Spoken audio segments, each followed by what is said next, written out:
ભગવદ્ ગીતા અધ્યયન કેન્દ્ર સાથે જોડાયેલા આપ સૌ ભાઈ બહેનોને, જિજ્ઞાસુ, ગીતા પ્રેમી અને અધ્યયનશીલ ભાઈ બહેનોને સાનોને જય શ્રી કૃષ્ણ.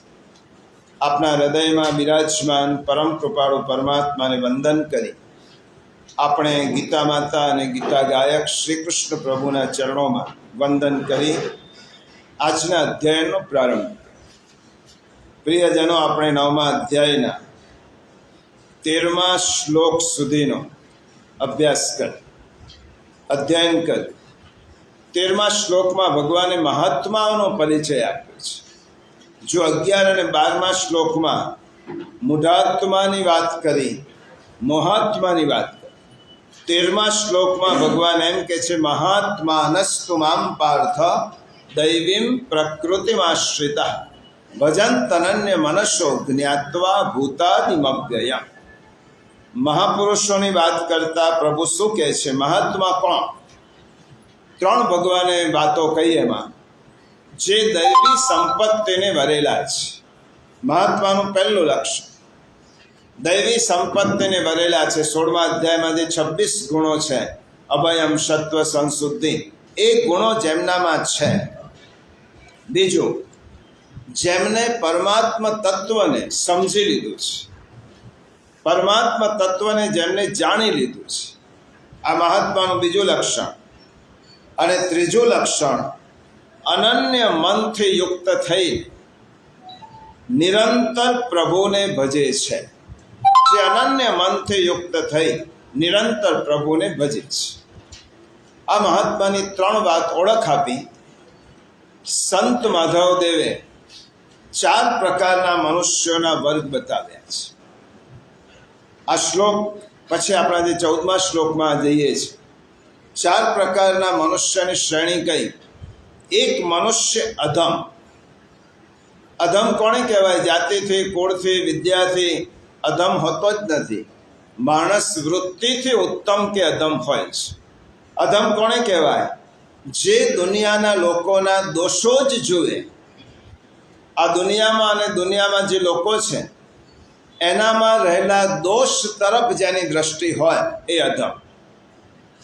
આપણી દ્રષ્ટિ કોના તરફ છે? સામેની વ્યક્તિ આપણને મળે તેના દોષ જ આપણને દેખાય છે કે એના ગુણ દેખાય છે?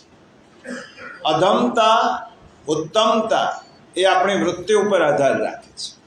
આપણે દુનિયામાં જો દોષ દર્શન જ થતું હશે તો આપણે અધમ. બીજો એક વર્ગ છે જે ગુણ અને દોષ બંને જુએ છે, એ મધ્યમ.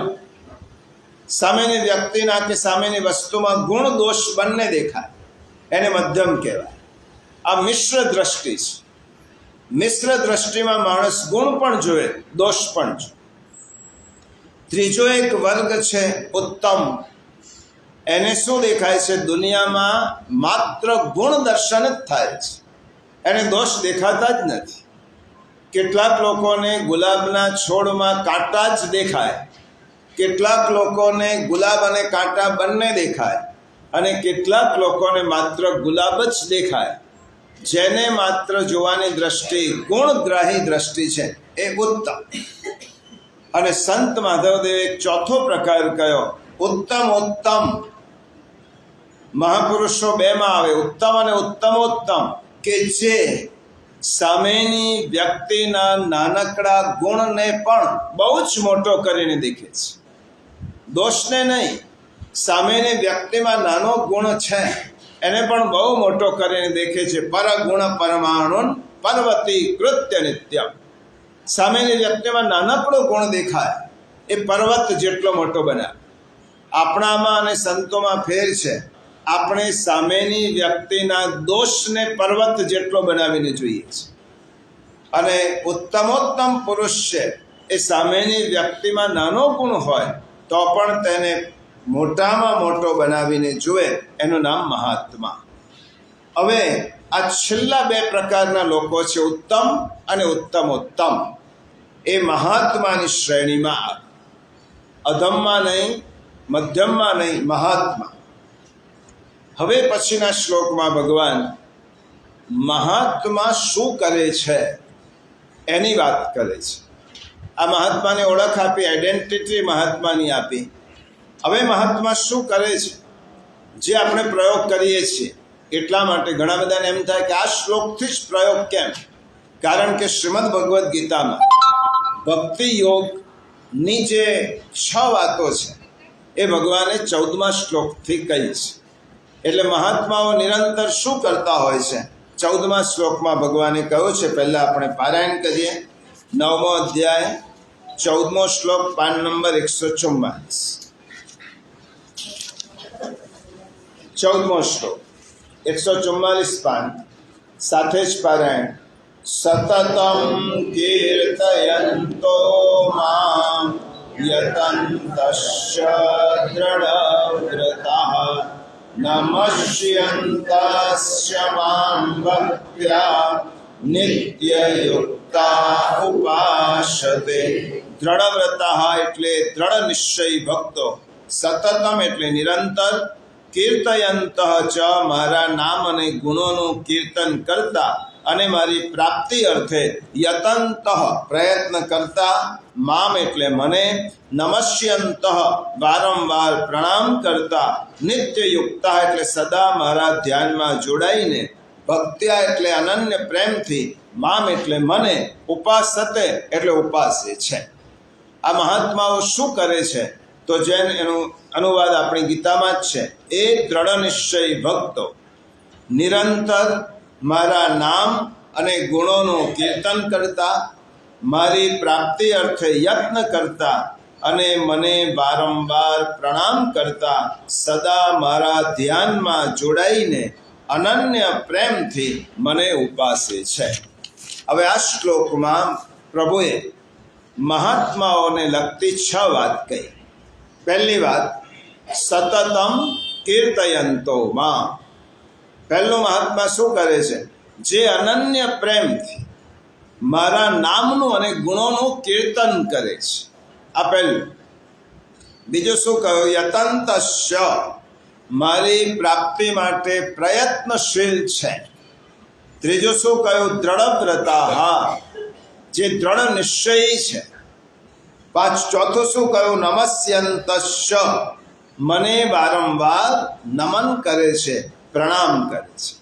પાંચમી વાત કહી નિત્યયુક્તા જે મારી સાથે નિત્ય જોડાયેલા રહે છે. અને છઠ્ઠી વાત કહી સતતમ મામ ઉપાસતે જેવો નિરંતર મારી ઉપાસના કરે છે. આ ભક્તિના 6 લક્ષણો છે જે મહાત્માઓ કરે છે. આ 6 લક્ષણોથી યુક્ત છે તે મહાત્મા છે.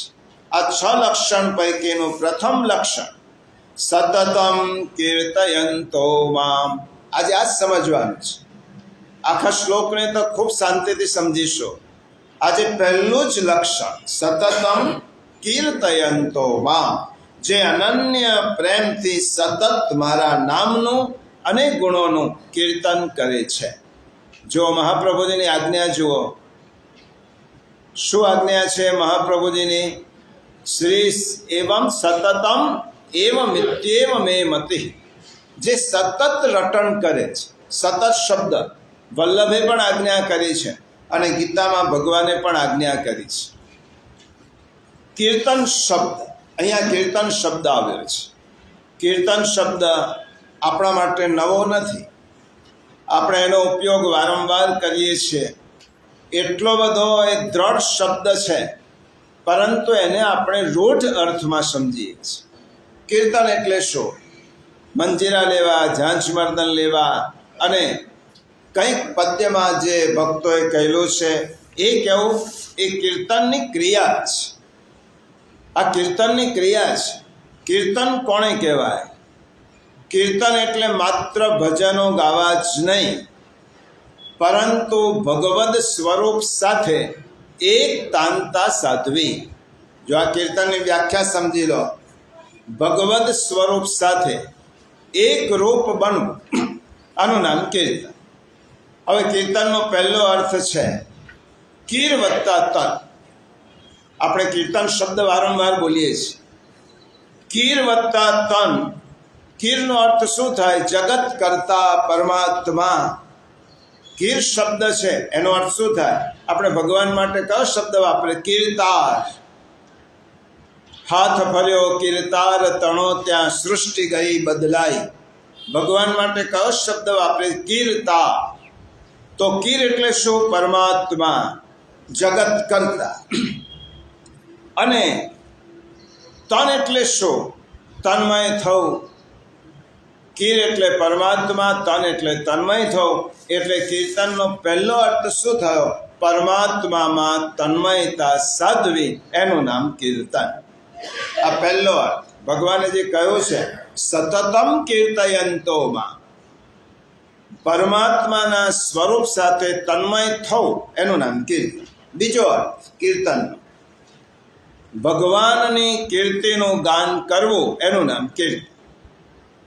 પ્રભુની કીર્તિનું ગાન કર. આ દુનિયામાં કોની કીર્તિનું ગાન થઈ શકે? આપણે સ્વાભાવિક રીતે માણસોની કીર્તિનું ગાન કરીએ છીએ. કીર્તિનું ગાન જ કરવું હોય તો એનું ગાન કરો કે સમગ્ર કીર્તિમાનોની કીર્તિ જેનામાં સમાવિષ્ટ છે એ કીર્તિમાન કૃષ્ણ છે. માટે કીર્તિનું ગાન કરવા. કોની કીર્તિનું ગાન કરીએ? આપણે મહાત્મા શું કરે છે? પ્રભુની કીર્તિનું ગાન કરે છે. અને આપણે બધા શું કરીએ છીએ? વ્યક્તિની કીર્તિનું ગાન કરીએ છીએ. તમે જ્યારે માણસની કીર્તિનું ગાન કરશો તો એ ખુશામત થઈ જશે, એ પ્રશંસા થઈ જશે. ભાગવતમાં તો સ્પષ્ટ 11મા સ્કંદમાં આજ્ઞા કરી છે, ન નિંદંતો ન સ્તૌતે. કોઈની નિંદા પણ ન કરો અને કોઈની સ્તુતિ પણ ન કરો. સ્તુતિ કરવી હોય તો માત્ર ભગવાનની અથવા ગુરુ. સ્તુતિ પણ ન કરો અને કોઈની નિંદા પણ ન કરો. નિંદાથી તો દૂર રહેવાનું જ છે, પણ તમે જ્યારે કોઈ વ્યક્તિની પ્રશંસા કરો છો, ખુશામત કરો છો, ત્યારે તે કીર્તન નથી થતું. પરંતુ ભગવાન અને ભગવાનના બનેલા જે લોકો છે તેમની કીર્તિનું ગાન કરીએ તો એ કીર્તન થાય. ભગવાનની કીર્તિનું ગાન એ કીર્તન, અને સામાન્ય માણસની કીર્તિનું ગાન એનું નામ ખુશામત. ખુશામત કરનારો કોઈ દિવસ ઉર્ધ્વગમન કરતો નથી, એ ખાડામાં પડે છે. અને કીર્તન કરનાર પ્રભુની કીર્તિને કારણે તે ઉન્નત અવસ્થાએ પામે છે. નાશવંત વ્યક્તિની કીર્તિ ન ગવાય. જે વ્યક્તિ નાશવંત છે એની કીર્તિ ન ગવાય. શાશ્વત વ્યક્તિની કીર્તિનું ગાન થાય. એટલા માટે કીર્તિનું ગાન કરવું હોય તો કૃષ્ણની કીર્તિનું ગાન કર, પરમાત્માની કીર્તિનું ગાન કર. માટે બીજો અર્થ થયો કીર્તનનો, કીર્તિનું ગાન કરવું, પ્રભુની કીર્તિનું ગાન કર. તમે વેણુ ગીતમાં આ શ્લોક આપણે સાંભળીએ છીએ કે બરહા પીરમમાં, કે જ્યારે પ્રભુ વૃંદાવનની ભૂમિમાંથી પધારતા હતા ત્યારે ગોપ સખાઓ ઠાકોરજીની કીર્તિનું ગાન કરતા કરતા તેમની પાછળ ચાલતા. માટે કીર્તિ એટલે શું? કીર્તન એટલે શું? ભગવાનની કીર્તિનું ગાન. ચોથી ત્રીજો અર્થ, કીર્તન એટલે ભગવાનનું સ્તુતિ ગાન, ઠાકોરજીનું સ્તુતિ ગાન, પરમાત્માનું સ્તુતિ ગાન. કીર્તનમાં પ્રાર્થના નથી, કીર્તનમાં સ્તુતિ ગાન છે. આ બંને શબ્દો બરાબર સમજવા જેવા છે. શ્રીમદ ભગવદ્ ગીતામાં એક શબ્દમાં ભગવાને કેટલું બધું કહ્યું છે. કીર્તનમાં પ્રાર્થના નથી, સ્તુતિ ગાન છે. હવે આપણને એમ થાય કે પ્રાર્થના કરીએ કે સ્તુતિ કરીએ, શું ફેર પડે છે? પ્રાર્થના જુદી વસ્તુ છે અને સ્તુતિ જુદી વસ્તુ છે. બંને વચ્ચે અંતર છે. સામાન્ય અંતર છે, પણ અંતર છે. કારણ કે જુદા જુદા સમય આપણે બંનેમાંથી પસાર થવાનું છે. પ્રાર્થનાનો અર્થ શું થયો? પ્રકૃષ્ટેન અર્થના ઇતિ પ્રાર્થના. તમે માગણી કરો છો, ઉચ્ચ પ્રકારની માગણી, એનું નામ પ્રાર્થના. આ અર્થમાં ભગવાનની પાસે માગણી તો છે જ, ભલે ઉચ્ચ પ્રકાર, યાચના તો છે જ. પ્રાર્થનામાં માગણીનો ભાવ છે. કારણ કે અર્થ જ એ થયો પ્રકૃષ્ટેન અર્થના. જ્યાં ઉચ્ચ પ્રકારની પ્રાર્થના છે, પ્રાર્થનામાં અર્થના તો આવે જ, એટલે યાચના તો છે જ, ભલે ઉચ્ચ પ્રકારની. એક એવો સમય આવે કે આપણા હૃદયમાં આકાંક્ષા હોય, આપણામાં અપેક્ષાઓ હોય, આપણનો કોઈ નિજી સ્વાર્થ હોય, ત્યારે આપણે ભગવાનની પાસે જઈને ભગવાનને કહીએ, પ્રભુ મારી પાસે આ નથી, આ તકલીફ છે, આ વિપત્તિ છે. ત્યારે ભગવાનની સામે જઈને આપણે શું કહીએ છીએ? પ્રભુ મારી વિપત્તિ દૂર કર, મારી અગવડ દૂર કર. તો આ પણ જ્યારે અપેક્ષા આવે, આકાંક્ષા આવે, માગણી આવે, ત્યારે પ્રાર્થનાની શરૂઆત થાય. નિજી સ્વાર્થ આવે. જો કે શંકરાચાર્ય, આદ્ય શંકરાચાર્ય તો આપણો પક્ષ લીધો છે.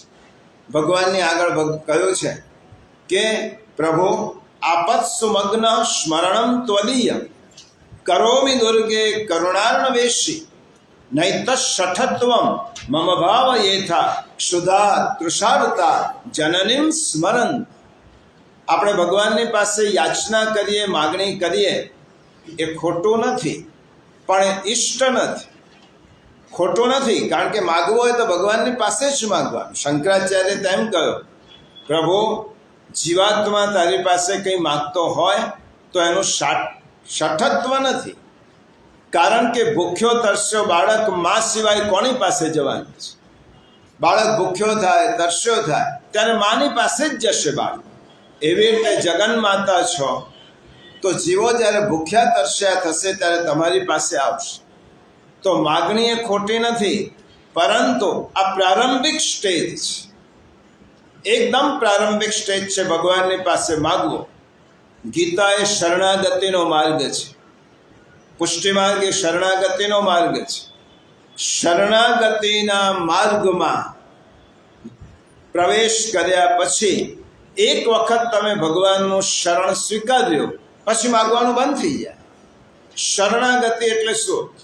હું પ્રભુ આપના શરણે છું, મારી બધી જ વાતો તમને ખબર છે, હું તારો છું પ્રભુ, તું અંતર્યામી છે. શરણમાં આવ્યો છું, હવે મારે માગવાની જરૂર નથી. કારણ કે માગવાની જરૂર ક્યારે હતી? જ્યાં સુધી હું શરણમાં નહોતો ત્યાં સુધી. હવે પ્રભુની શરણમાં આવે.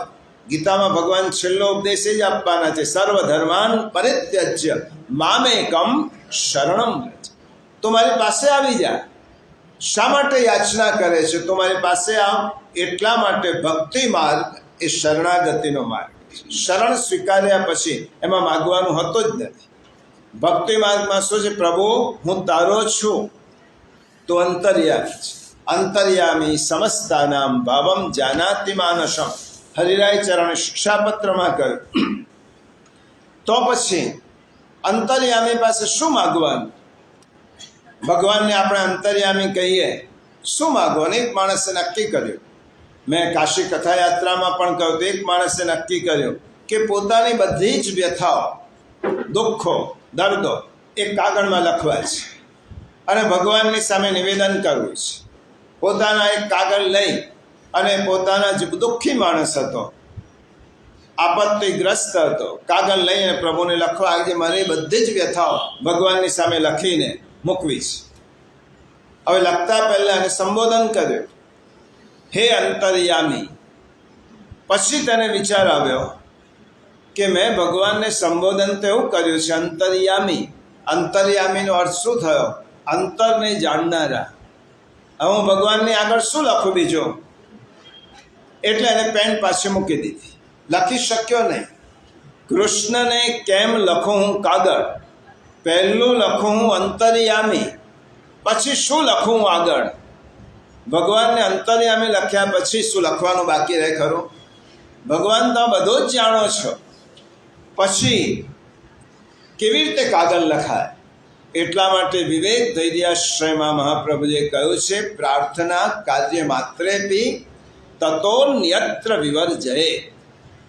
કોઈની પણ પાસે પ્રાર્થના કાર્ય માત્રેપી પોતાના સ્વાર્થ માટે કોઈના ઉપર દ્વાર પર જઈને યાચના કરવી, પછી તે મનુષ્ય હોય કે દેવ હોય. વિવેક ધૈર્યાશ્રયમાં સ્પષ્ટ આજ્ઞા આપી છે, પ્રાર્થના કાર્ય માત્રેપી તતોન્યત્ર વિવર્જય. તમે પોતાની સ્વાર્થ માટે બીજી વ્યક્તિ પાસે કે દેવ પાસે જાઓ છો અને તમારી માગણી કરો છો તે સર્વથા છોડી દેવું જોઈએ. શા માટે? કારણ કે એક બહુ મોટા અધિકારીનો પુત્ર હોય અને સામાન્ય વ્યક્તિની પાસે જઈને હાથ ફેલાવે તો પેલા મોટા અધિકારીને કેવું લાગે કે હું તને નથી આપતો તો તું બીજા પાસે માગે છે. એટલા માટે પ્રાર્થના કાજે માત્રેપી. તો પ્રાર્થના કરવી કે નહીં, આ પ્રશ્ન આવે. તો પ્રાર્થના કરવી, પણ પ્રાર્થના હંમેશા બીજા માટે કરવી. યાદ રાખો, પ્રાર્થના બહુ મોટો ગુણ છે. પ્રાર્થના તમે બીજાના કલ્યાણ માટે કરો તે પ્રાર્થના ઉચ્ચ છે. જનહિત અને જગહિત માટે આપણે જે પ્રભુની પાસે કલ્યાણની માગણી કરીએ છીએ એનું નામ પ્રાર્થના. આપણી પ્રાર્થનામાં પોતાનો સ્વાર્થ છે, એટલા માટે આપણી પ્રાર્થના એ યાચના છે. પરંતુ એ જ પ્રાર્થના જ્યારે બીજા માટે માગવામાં આવે, તમે બીજો કોઈ બીમાર છે, તમારો પાડોશી અત્યંત શારીરિક પીડામાંથી પસાર થઈ રહ્યો છે, તમે પ્રભુની પાસે હાથ જોડીને વિનંતી કરો, પ્રભુ આ જીવની પીડાને દૂર કર. આ પ્રાર્થના ભગવાન સુધી પહોંચશે. શા માટે? તમે તમારા સ્વાર્થ માટે નથી માગી, તમે બીજા માટે. પ્રાર્થના જ્યારે બીજા માટે થાય ત્યારે તે ઉન્નત બને છે અને ભગવાન સુધી પહોંચે છે. પોતાના માટે થાય તો એ આપણા કર્મનો સિદ્ધાંત ત્યાં લાગુ પડશે અને ભગવાનની કૃપા ઉપર આધાર રાખવો પડશે. જનહિત અને જગહિત માટે કરેલી પ્રાર્થના જ જગદીશ સાંભળે છે, બીજી પ્રાર્થના નહીં. તમે કોઈનું દુઃખ દૂર કરવા માટે પ્રાર્થના કરો તો પ્રભુ સાંભળશે. અને આ પ્રયોગો થયેલા છે પ્રિયજનો. મનોવૈજ્ઞાનિક દ્રષ્ટિએ ભયંકર બીમારીમાંથી પસાર થતા દર્દી માટે પરોક્ષ વ્યક્તિએ જ્યારે પ્રાર્થના કરી છે ત્યારે તે પ્રાર્થના હંમેશા ફળી છે. તમે બીજા માટે પ્રાર્થના કરો, પ્રભુના કાન સુધી પહોંચશે અને તે પ્રાર્થના સાર્થક થશે. બીજાના કલ્યાણ માટે થાય તેનું નામ પ્રાર્થના, અને પ્રભુની પ્રસન્નતા માટે થાય તેનું નામ સ્તુતિ. અને કીર્તનમાં સ્તુતિ આવે છે. સ્તુતિમાં પ્રભુનું સ્મરણ હોય છે, પ્રભુના ગુણગાનનું વર્ણન હોય છે. એટલા માટે આપવા માટે પ્રભુને યાદ કરવું એનું નામ પ્રાર્થના, અને આપ્યા પછી પ્રભુનું સ્મરણ કરવું એનું નામ સ્તુતિ. પ્રભુએ જે આપ્યો છે એનું ઋણ સ્વીકાર કર, એનું નામ સ્તુતિ. સ્તુતિમાં કૃપાનું સ્મરણ છે, સ્તુતિમાં પ્રભુના ગુણગાન છે. એટલા માટે કીર્તનનો ત્રીજો અર્થ શું થયો? સ્તુતિ ગાન. કીર્તન એટલે સ્તુતિ. સ્તુતિરૂપ કીર્તન કરતા કરતા, એ કીર્તન કરતા કરતા આપણામાં 3 લક્ષણો આવવા જોઈએ.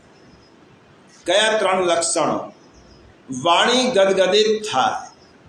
તમે એમ કહો અમે કીર્તન કરીએ છીએ, કીર્તન આપણું સ્તુતિગાન થાય તો વાણી ગદગદિત થાય, શરીર રોમાંચિત થાય અને મન આનંદિત થાય. આપણા શરીરના રૂવાટા અદ્ધર થઈ જાય, રોમાંચ થાય, વાણી ગદગદિત થાય અને મન આનંદિત થાય. સ્તુતિ કે કીર્તનનો એક એક શબ્દ આપણા મોઢામાંથી એવો નીકળે કે જાણે હૃદયના ભાવ નીકળતા. અને કીર્તનમાં જેવો સ્નેહ છે તેવા શબ્દો છે, કીર્તનમાં જેવો ભાવ છે તેવી ભાષા છે, અને કીર્તનમાં જેવું અંતર છે એવી અભિવ્યક્તિ છે. આ કીર્તન માત્ર ખોખલા શબ્દો નથી, પરંતુ અંતરની અભિવ્યક્તિ છે. ભાવને ભાષામાં વ્યક્ત કર્યો છે. એટલા માટે કીર્તન આનંદ નિપજાવે છે. તેનામાં શબ્દો ગોઠવવા પડતા નથી. મીરાબાઈ, અષ્ટસખા, નરસિંહ મહેતાએ શબ્દો ગોઠવીને કીર્તન ન કર્યા. એ તો તેમનામાં જે ભાવનો ઉભરો હતો અને તેમને શબ્દો ગોઠવાઈ ગયા. આનું નામ કીર્તન.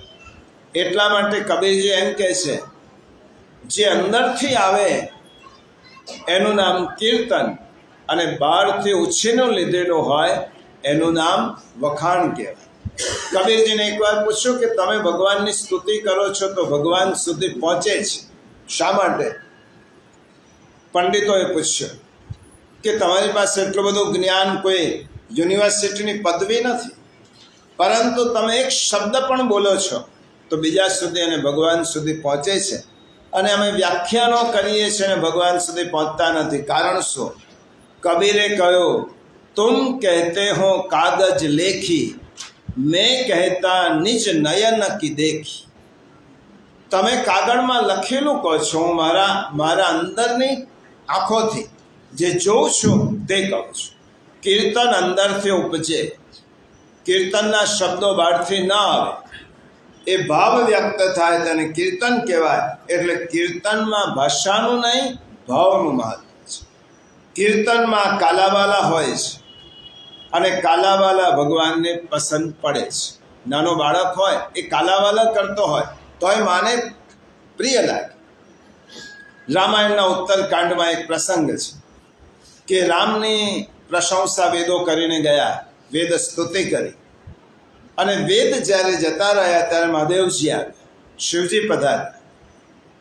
કાકભૂષણજી ઉત્તરકાંડમાં લખે છે, ગરુડજીને આ ઉપદેશ આપતા, બૈન તેય સુન શંભુ તબ આયે જહ રઘુબીર, વિનય કરત ગદગદ ગિરા પુરિત પુલક શરીર. જ્યારે મહાદેવજીએ રામની સ્તુતિ કરવાનું શરૂ કર્યું ત્યારે તેમનામાં કયા લક્ષણો દેખાયા? કાકભૂષણને કહી રહ્યા છે, જ્યારે શિવજી ત્યાં પધાર્યા ત્યારે ગદગદિત વાણીથી રામનું સ્તુતિગાન કરવા લાગ્યા. તેમનું શરીર પુલકાવલીથી પૂર્ણ થઈ ગયું. શરીરમાં આનંદ હતો અને મન ભાવથી ભરેલું હતું. આ સ્તુતિ કહેવાય, આ કીર્તન કહેવાય. સ્તુતિ અને કીર્તનમાં તન પણ જોડાય, મન પણ જોડાય અને ચિત્ત પણ જોડાય. સ્તુતિમાં તને જોડાય, મન પણ જોડાય અને ચિત્ત આંદોલિત થાય. માટે કીર્તનમાં નર્તન પણ આવે અને કીર્તનમાં તાળીનો નાદ પણ આવે, નર્તન પણ આવે. નામદેવ જ્યારે નાચતા હતા કીર્તન કરતા કરતા, ત્યારે એમ કહેવાય છે, પૂઢે નાચે પાંડુરંગ વિઠ્ઠલ. સાક્ષાત પાંડુરંગ ભગવાન તેમની સામે નાચવા લાગે. એટલા માટે કીર્તનમાં નર્તન આવે, હૃદયની ભાવ આવે. એટલે ભક્તિ માર્ગમાં શેનું મહત્વ છે? જો આ ભક્તિનો અધ્યાય છે, સતતમ કીર્તયંતો મામ, ભગવાને કહ્યું ભક્તિનો અધ્યાય છે. ભક્તિ માર્ગમાં કીર્તન આવે, જ્ઞાન માર્ગમાં ચિંતન આવે, અને કર્મ માર્ગમાં વર્તન. આ ત્રણ વસ્તુ. કર્મ માર્ગમાં તમારું વર્તન કેવું છે એ મહત્વનું છે. જ્ઞાન માર્ગમાં ચિંતન આવે, આંખો બંધ કરીને તમે પ્રભુના સ્વરૂપનું ચિંતન કરો, અને ભક્તિમાં આવે કીર્તન. એવી રીતે જ્ઞાનમાં અર્પણ છે, કર્મમાં તર્પણ છે, અને ભક્તિમાં સમર્પણ છે. જ્ઞાનમાં અર્પણ કરવાનું હોય, પણ ભક્તિમાં તો સમર્પણ, અને કર્મ માર્ગમાં તર્પણ છે. હવે થોડોક ભેદ સમજી લો. મંત્ર જાપ અને નામ સંકીર્તન, આ બેનો થોડોક ભેદ સમજી લઈએ. જ્યારે ભગવાને આ વિષય શરૂ કર્યો છે, બહુ મહત્વનો વિષય છે. નામ સંકીર્તનમ સતતમ કીર્તયંતોમાં. હવે આપણે એમ થાય, મંત્ર જાપ, ઘણા બધાનો પ્રશ્ન હશે મનમાં, અને નામ સ્મરણ, આ બંનેમાં શું ભેદ છે? એક વસ્તુ સમજી લેવાની, મંત્ર જાપ કરતી વખતે એની પદ્ધતિથી બેસવાનું હોય, શુદ્ધ થઈને શુદ્ધ આસન પર બેસવાનું હોય. સવારનો નિશ્ચિત સમય હોય, પવિત્ર જગ્યા હોય, પવિત્ર સ્થળ હોય, તેના ઉપર બેસવાનું હોય. મંત્ર ગોપનીય હોય. આ બરાબર સમજો, મંત્ર એ ગોપનીય છે. ગુરુએ આપેલો કાનમાં મંત્ર, જે આપણે ગદ્ય મંત્ર કહીએ છીએ અપ્રસમાં, મંત્ર ગોપનીય હોય. મંત્ર એ પ્રગટ કરવાનો હોતો નથી. હું આ મંત્ર જાપ અને નામ સ્મરણમાં ભેદ સમજાવું છું. ભગવાને અહીં કીર્તનની વાત કરી છે. હવે જો મંત્ર ગોપનીય હોય તેને મંત્ર જાપ કહેવાય. જેમ કે ગાયત્રી મંત્ર એ ગુરુએ આપેલી દીક્ષા છે, એને જ્યાં ત્યાં ન બોલાય. ઓમકાર સહિત મંત્ર. એટલા માટે ધ્યાન રાખો, ઓમ નમઃ શિવાય. આ મંત્ર ગુરુએ તમને દીક્ષા આપી હોય તો તેનું રટણ કરો, પરંતુ ઓમને કાઢી નાખો અને શિવાય નમઃ એમ બોલો. તે નામ થાય. અને ઓમ નમઃ શિવાય જ્યારે બોલો છો ત્યારે તે મંત્ર થાય. ગાયત્રી મંત્ર બોલો છો એનું ઉચ્ચારણ અશુદ્ધ સ્થિતિમાં ન થાય. એટલા માટે ગાયત્રી મંત્ર છે દેવીનો નવારણ મંત્ર છે. આ મંત્રનું ઉચ્ચારણ અપવિત્ર સ્થળે, અપવિત્ર સ્થિતિમાં કે અપવિત્ર જગ્યાએ ન થાય. મંત્રનો જાપ કરવા માટે મર્યાદા પાડવી પડે, એની પદ્ધતિ હોય આ મંત્ર. એટલા માટે આપણા શાસ્ત્રોએ શું કહ્યું? 9 વાતો ગુપ્ત રાખવાની. આયુર્વિત્તમ ગૃહચ્છિદ્રમ મંત્ર ઔષધ મૈથુને દાનમ માનાપમાનૌ ચ નવ ગોપ્યાની કારયેત. આ 9 વસ્તુ બને ત્યાં સુધી તમારા પૂરતી સીમિત રાખો. કયું? આયુ, તમારું આયુષ્ય, તમારું વિત્ત, તમારા ગ્રહની છિદ્ર તિજોરી, મંત્ર, ઔષધ, મૈથુન, દાન, માન અને અપમાન. આટલી વસ્તુ બીજાને બને ત્યાં સુધી કહેવાની નહીં. તમારું અપમાન થયું હોય તો જાહેર ન કરો. તમને માન મળ્યું હોય તો તેની જાહેરાત ન થાય. એવી રીતે મંત્ર એ ગુપ્ત હોય. મંત્રને ગોપનીય રાખો. આપણે અહીંયા શેની વાત કરીએ છીએ? નામ સ્મરણ, નામ સંકીર્તન. નામ સંકીર્તન ગુપ્ત રાખવાનું નથી, કારણ કે શ્રી મહાપ્રભુજી આજ્ઞા કરી, શ્રી કૃષ્ણ શરણમ મમ, નિત્ય જપ કરો, સર્વદા કરવાનું, સતત કરવું. કીર્તન અને નામ સ્મરણ કોઈ પણ સ્થિતિમાં, કોઈ પણ જગ્યાએ, અને સૂતા જાગતા રડતા પણ તમે નામ સ્મરણ કરી શકો છો. કારણ કે આ મંત્ર જાપ નથી, આ નામ સ્મરણ છે. અને એટલા માટે નામ સ્મરણ. બાળકને એમ કહીએ કે તારે નાયા પછી જ માનું નામ બોલવાનું, તો બાળક પાડી શકશે? બાળક છે તો માને ગંદી સ્થિતિમાં પણ માને જ યાદ કરશે. એ કોઈ પણ રડતા માને યાદ કરશે. નામ સ્મરણ એ આપણે આપણી માને સ્મરણ કરીએ છીએ, માને યાદ કરીએ છીએ. એટલા માટે રામ, કૃષ્ણ, હરિ, રાધે આ નામો એવા છે કે તમે કોઈ પણ સ્થિતિમાં, કોઈ પણ હાલતમાં બોલી શકો છો. આ નામ સ્મરણ જો અધૂરું બોલાય તો પણ ચિંતા નહીં કરવા. ઘણા લોકો કહે છે શુદ્ધ ઉચ્ચારથી ન બોલાય. નામ સ્મરણ તમે અશુદ્ધ, કદાચ અશુદ્ધ ધારીને બોલવાનું એમ નથી કહેતું, પરંતુ આપણને તેનો ઉચ્ચાર ન આવડે અને તેનો ભાવ હોય. આપણો પ્રસંગ છે ને કે એકવાર ગુસાઈજીની પાસે એક ડોસી બ્રહ્મ સંબંધ લેવા ગઈ, અને નામ ગુસાઈજીએ બોલાવ્યો, ના આવડ્યું. ગુસાઈજીએ પૂછ્યું કે મારું નામ આવડે છે? વિઠ્ઠલ. આવડે છે તો બસ એટલું જ બોલ્યા કર, વિઠ્ઠલ વિઠ્ઠલ વિઠ્ઠલ, તારો બ્રહ્મ સંબંધ થઈ ગયો. નામમાં એવી કોઈ મર્યાદા નથી. વાલ્મીકીએ તો રામને બદલે મરા બોલ્યું, ઉલટા અક્ષર, ઉલટા નામ જપત જગુ જાના, વાલ્મીકી ભય બ્રહ્મ સમાન. ઉલટો જપ.